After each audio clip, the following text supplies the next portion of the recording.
మా ప్రొద్దుటూరులో ఈ అమూల్ ఐస్ క్రీమ్ పార్లర్ కొత్తగా అయితే ఓపెన్ చేశారు. ఇంక నేను, మా ఆయన, మా బుడ్డదాన్ని తీసుకొని ఒకసారి టేస్ట్ చేద్దామని అయితే వచ్చాము.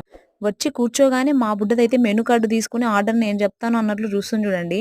కానీ అది మెనూ కార్డ్ చూసుకుంటూ ఆలు ఈలు చదువుతుందనమాట. సో, మొత్తానికి మెనూ కార్డ్ అయితే ఇదండి. ప్రైజెస్ అన్ని చాలా రీజనబుల్ గానే ఉన్నాయి. మా ఆయన అయితే ఒక డీబీసీ చాక్లేట్ ఐస్ క్రీమ్ అయితే తీసుకున్నాడు. నేనైతే ఒక dry fruit special ice cream అయితే తీసుకున్నాననమాట.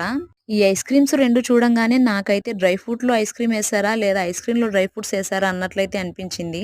సో, మా బుడ్డదానికైతే ఇంకా పళ్ళు రాలేదండి. అందుకే నట్స్ ఏం పెట్టకుండా కొంచెం కొంచెం ఐస్ క్రీమే తినిపించుకుంటూ నేను కూడా తిన్నాననమాట. నా దానికంటే మా ఆయన ఆర్డర్ చేసుకున్నదే చానా నచ్చింది నాకైతే. నేనైతే మొత్తం తినలేకపోయినానండి. ఎందుకంటే అందులో చానా నట్స్ అయితే వేశారు. ఇంక మా ఆయనకైతే ఇచ్చేసాను. మిగిలింది నువ్వే తినేసేయి అని చెప్పి. ఇక్కడ ఇంకా చాలా వెరైటీస్ ఆఫ్ స్కూప్స్, చాక్లెట్స్ అయితే ఉన్నాయండి. ఫైనల్‌గా మేమైతే ఒక చిన్న పిక్ అయితే తీసుకొని ఇంక అక్కడి నుంచయితే వెళ్ళిపోయాం.